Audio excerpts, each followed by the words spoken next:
Hello, I'm Michael Dobson, the director of the Shakespeare Institute in Stratford, presenting my contribution to this little series of Quarantine Quartos, podcasts in which members of the Institute talk about their work and their interests during this time of lockdown, when we're kept away from the library, kept away from our own archives, and indeed kept away from some of the archives elsewhere in the world. Some of us rather like visiting.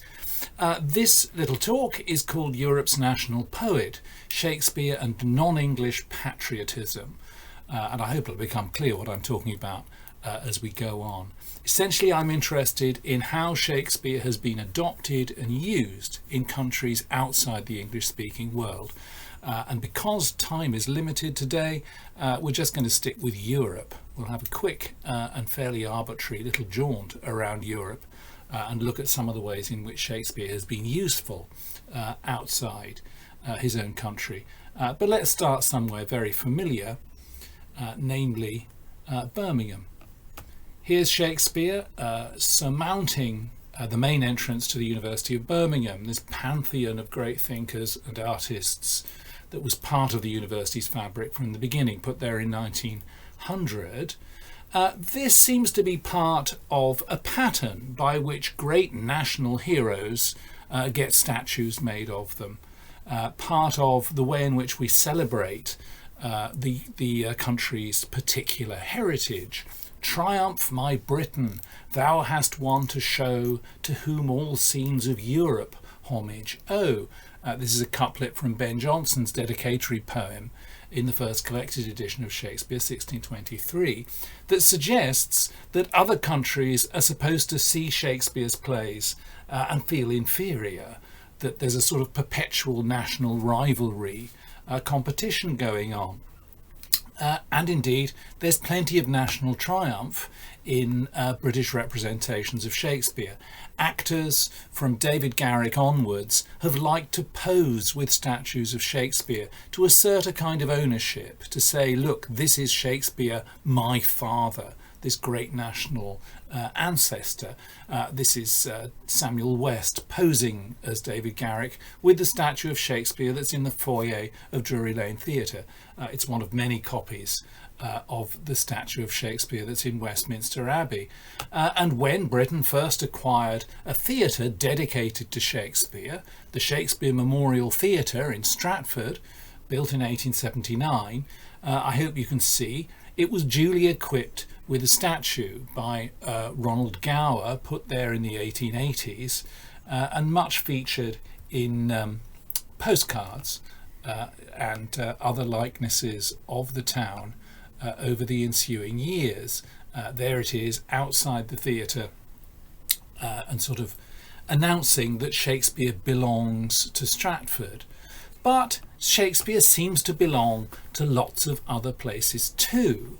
And the main question I want to look at as we look at these nice pictures of nice places that we're not allowed to go to at the moment is how come Shakespeare is also commemorated in very similar ways in so many other places. And I'm going to start somewhere moderately unlikely, you might think. Here's Europe. Here's a convenient map of Europe. This one's from 1817. It's in this nice little book that I picked up last time I was in Paris. So it's French, but much of what I'm going to be talking about sort of happens around the late 18th and into the 19th centuries. So this is, it's a nice map anyway. And we're going to start here in Oslo, or as it was when this map was made, Christiania, the capital of what's now Norway, an independent country, though for much of its history it's been pushed around and governed by either the Danish or the Swedish. Now here we are, Norway, and here's their national theatre. Norway, as far as the theatre is concerned, is pretty much synonymous with Ibsen, and there's a big statue of Ibsen outside their national theatre, as you can see. Indeed, Ibsen helped design it. He was there on the opening night. He saw lots and lots of the shows there. He lived just around the corner. This is, in many ways, Ibsen's theatre. And yet, if you look inside the place, you find that above the proscenium arch is a painting which is in effect a quotation from Shakespeare. Everything that happens on the stage of the Norwegian National Theatre takes place under a kind of sign of Shakespeare. Because here's the painting, The Mirror of Truth, or The Mirror Up to Nature. It's an illustration of a quotation from Hamlet, where he says that the purpose of playing was and is to hold as 'twere the mirror up to nature. So there is nature, a hairy satyr, with a mirror being held up to him by a nude nymph, and it's making him fall off their cloud. It's a very odd painting, and it's quite strange to think of Ibsen plays going on underneath it. But there we are. Norway, clearly, is deeply invested in Shakespeare's play Hamlet, from which this quotation comes. And if you look at this picture from an immediately post-war production of Hamlet, staged right there in the Norwegian National Theatre, you get some idea why. Here clearly is the last scene of Hamlet. We're at the very end of the play.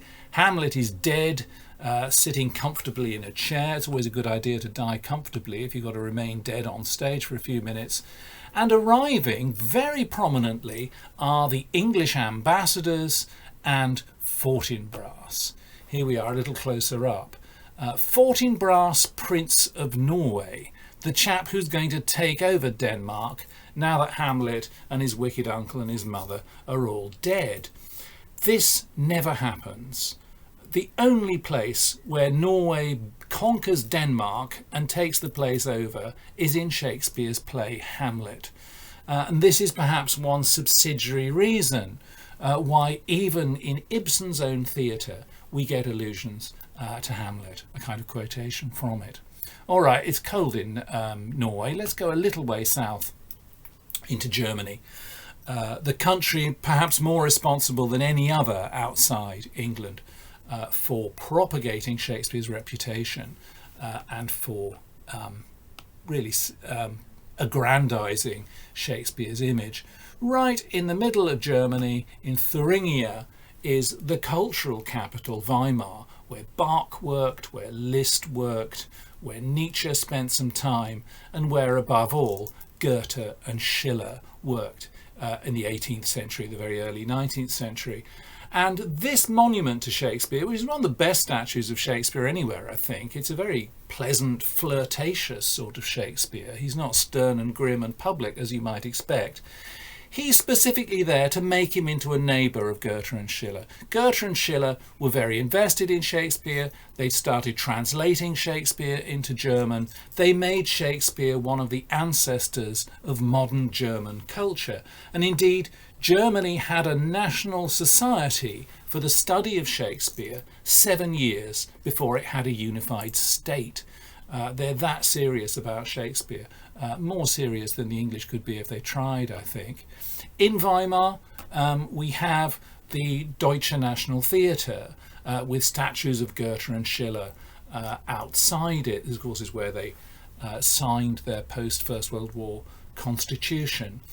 Shakespeare gets in on the ground floor of German culture. Shakespeare is adopted as an honorary German. In fact, if you go to Tübingen University Library, there's a facade there where there's one of those pantheons of statues of great men, reliefs of great men, rather like the one in Birmingham and very much from the same period, where Shakespeare is lined up with Luther, Leibniz and Bismarck, as well as Goethe and Schiller. You know, he's absolutely naturalized as an honorary German. Really is one of the Germans' national poets. And that affects all those regions of Europe where Germany was influential, including one, we're going to go back a bit north, one here. Here's Riga, now the capital of an independent Latvia, but for many years a province of the Russian Empire, and often governed by Germans.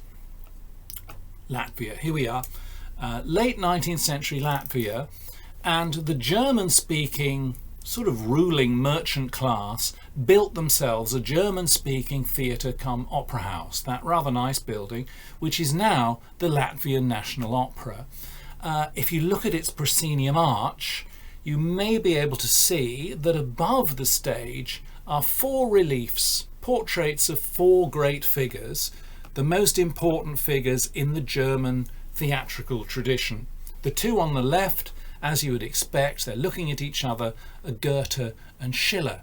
But if you look at the two on the right, right at the top of this picture, it's Shakespeare and Wagner. So Goethe, Schiller, Shakespeare, Wagner. That's what you need for a German-speaking theatre.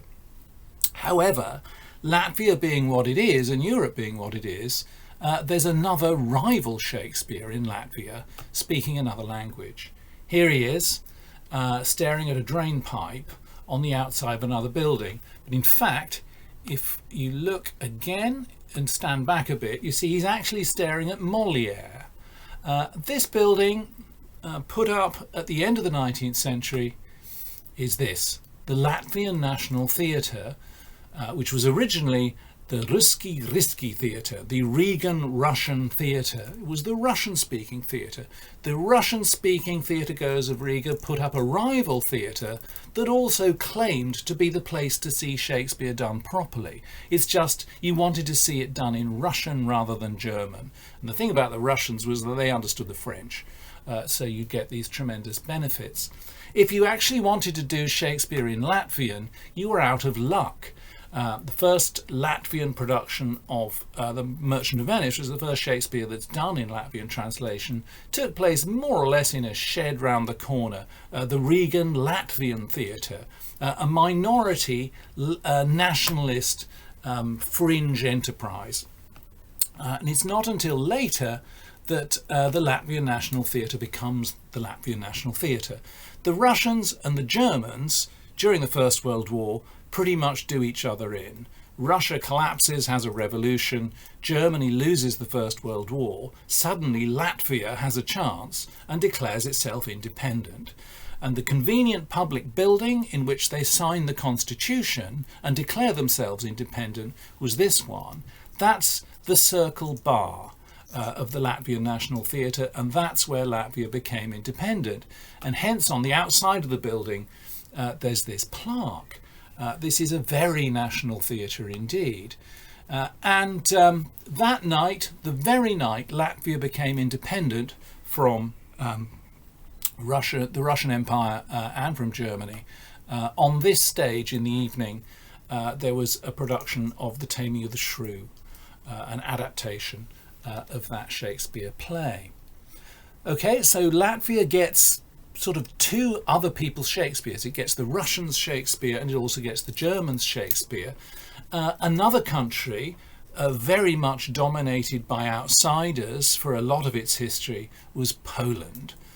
We're going to go south from Riga down the map to Krakow, the old royal capital of Poland in the Middle Ages. Here, at about the same time that they were building the Russian-speaking theatre in Riga, Poland acquired this fantastic grand building, partly copied from the Opera House in Paris, to which I'll return. Even before that, in 1790, Poland first gets into the Shakespeare business via the Shakespeare relic business. A Polish countess went all the way to Stratford because she'd heard about the Shakespeare Jubilee that David Garrick had staged there in the 1760s. She was a great reader of Shakespeare, both in translation and in the original. And while she was in Stratford, she was sold a piece of wood, which she was told was the seat from the chair on which Shakespeare used to sit. She built a kind of reliquary for it, a chair-shaped metal thing in which, as you see, you can open a door at the back of the seat and there is that piece of wood, and it's labelled in Latin Shakespeare's chair. And she did the same thing with bits of wood from chairs belonging to Rousseau and to Voltaire, and she put these in a little special Gothic pavilion in her garden as a sort of Enlightenment temple of great European thinkers, all installed and transplanted to Poland. Here's that nice theatre again from a century later. Poland, you have to remember, was wiped off the map of Europe for the whole of the 19th century. Poland officially didn't exist. Bits of it were run as part of the Austro-Hungarian Empire, bits of it were run by Prussia, bits of it were run by Russia. And yet, when there was no official Polish nation, Krakow put this building up, the Municipal Theatre, they called it originally in 1893, and the words across the front of it, if you can see in this picture, are Krakow Narodowej Sztuce, Krakow's gift to the national culture. And that gift to the national culture included Shakespeare. The foundation stone of this theatre was laid by the great Polish nationalist actress Helena Modjeska, who spent a lot of her career outside Poland as an expat, and indeed she was banned from entering some of the time by the Russian government, but she performed Shakespeare. She was a tremendously famous Lady Macbeth and Portia, and played a number of Shakespeare parts, and some of them she played in this theatre to raise money for Polish culture and for the Polish national cause. Poland, usurped as Polish nationalists saw it by foreign overlords, with a glorious medieval past of feudalism and chivalry, saw itself as being a bit like Denmark as represented in Hamlet. Claudius was in charge. Claudius, you remember, has foreign mercenaries, his Switzers, backing up his regime. Modern Polish intellectuals with no country didn't seem able to do anything to realise their birthright except put on controversial plays and annoy the authorities. So they felt very like Hamlet.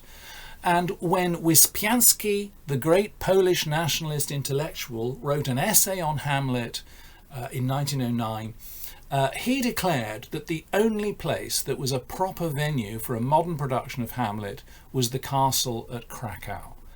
As far as he was concerned, Poland was Hamlet, and hence they owned Shakespeare. And of course the Polish National Theatre, which now is based in Warsaw, continues to do Shakespeare the whole time. This is Burza, The Tempest, staged in Warsaw last time I was there. And indeed, Poland boasts what's probably the best purpose-built modern Shakespearean theatre in the world. Up to the north in Gdansk, formerly Danzig, as you'll see from this old map, but in Gdansk, the home of the Solidarity movement towards the end of the communist regime in Poland, there is this marvellous building, the Teatr Szekspirowski, the Shakespeare Theatre. Fantastic architecture. It's an indoor theatre, it's a very modern theatre, you can do anything you like technologically in there, it's very comfortable. But if you press a button, if you want it to be like an Elizabethan theatre, the roof opens. It opens magnificently, and a thrust stage can come out into an open yard, and suddenly you're in an Elizabethan style theatre instead of a modern one. It's a really extraordinary building, and very popular with the international companies who've performed there since it opened in 2014. It's on the site of an old fencing school where English actors were already performing in Shakespeare's time. So it was already seeing Shakespeare plays done, often adapted into German and other mainland dialects in the 17th century. Right, we're finally going to go south now, down that same line, and finish up in Romania. Or rather, as you see from the map, in what the French map in 1817 calls Transylvania, which at this time belonged to Hungary. It was a sort of semi-independent province of the Habsburg Empire, and its capital, now called Sibiu in Romanian, was then called Hermannstadt. There it is. Sibiu, Hermannstadt, or if you were one of the Hungarian speakers, Nagyszeblen, though in the late 18th century the official language was still Latin, just to make things interesting, in which case it was Sibium. The big building just to the right of that nice onion tower is the Brukenthal Palace. That's where the governor of Transylvania was based in the 18th century, governing Transylvania for the Habsburgs. He was a man called Baron Brukenthal. He was an Enlightenment intellectual. He spoke several languages. He collected a superb art collection, which is still there, and a wonderful library, which is also still there. And I've been in there and done quite a lot of research. He collected Shakespeare. He was interested in Shakespeare that early, in the 1760s and 70s. He had an agent in Vienna who would arrange for new books to be shipped to Vienna and then to Transylvania, some of them from Edinburgh and London, including new editions of Shakespeare in English and new translations of Shakespeare into German and French as they were coming out. And in the 1770s, 2 doors away, Hermannstadt acquired its own theatre, and a touring company from Vienna played Hamlet there. It's the first time Shakespeare was performed in any of the territory that is now Romania. Transylvania became part of Romania at the end of World War One. Its capital is down there. It's a bit to the south, the other side of the Carpathians. It's Bucharest. And Bucharest, again, acquired its own nationalist Shakespeare tradition. And it acquired its own national theatre. All that's left of the original Romanian National Theatre is this portico on a branch of Novotel in the city centre. But that was bombed heavily in World War II. That was originally like this. Romania was a province of the Ottoman Empire for many years. It wasn't officially national until 1875, this building, as you see from the little caption there. But it was already doing Hamlet in the 1860s. And the Romanians too have been doing Hamlet in a big way pretty much ever since. With the demolition of that building during World War II, the communist government of the post-war years decided Romania must have a significant national theatre building appropriate to its investment in theatre, and they built this. It's the largest single theatre building in the world. It is so large that it has a full-size concrete replica of the amphitheatre at Epidaurus on the roof.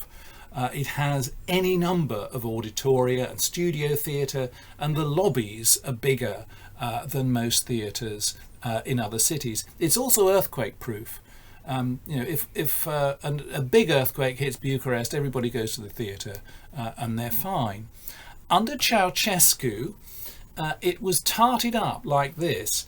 Ceausescu, the communist dictator of the 80s, wanted to build the largest parliament building in the world, the enormous, rather kitsch thing for which he demolished much of Bucharest. And he put this facade on the National Theatre so that it would match. It was structurally unsound, and it has since been removed. The political fortunes of that theatre have changed very dramatically over the years, as you see if you go into the basement, where there's just lots and lots of the busts which have periodically been on display and have then been hidden again over the years. Different culture ministers, different theatre managers. But one bust which is always on prominent display in that building, or rather 2 busts, are these 2. William Shakespeare, officially the people's poet under communism. And there's always one of these busts in pride of place in the upper lobby. At least there always has been whenever I've been there, for a number of good reasons, one of which nowadays is this man. Ion Karamitru started playing Hamlet when he was a student in the early 60s. In 1985, when Bucharest had no heating and practically no food, in the worst days of Ceausescu's austerity policy, he played Hamlet in this production in Bucharest that was a very visibly dissident production. The Claudius and Gertrude, the tyrant, and his wife were deliberately made to look like Ceausescu and his wife. This was very much a Hamlet who wanted to be a national liberator. As Karamitru puts it, once they put the lights down in the theatre, nobody could see what you were thinking. and the characters on stage could say aloud all the things we weren't allowed to say in our own lives, and have the kind of frank conversation that Shakespeare's characters have that weren't possible under the dictatorship. Partly as a result of his becoming very famous for this particular performance, when the Ceausescu regime fell, as the Iron Curtain came down, Karamitru became one of the leaders. You can see him in the top left climbing up onto a tank in this picture from 1989, and in the top right, that's him with the red and blue jacket, one of the first people into the television studio announcing that a new regime is taking over. He became culture minister in the first post-communist government, and such a major national hero, such a hero of national liberation, that, as you can see, they put pictures of him on the stamps. Stele de ar alashenisi ekranuli, a golden monument of screen and stage. And there he is, leaning on Shakespeare.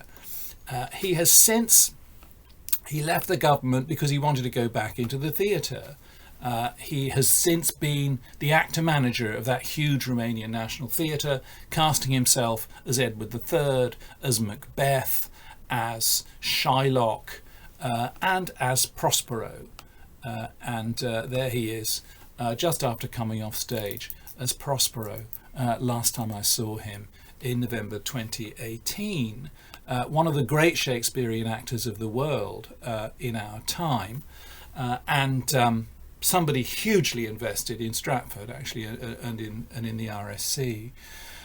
And elsewhere, I want to finish just with a different corner of Romania, where I've seen Karamitru perform in the past.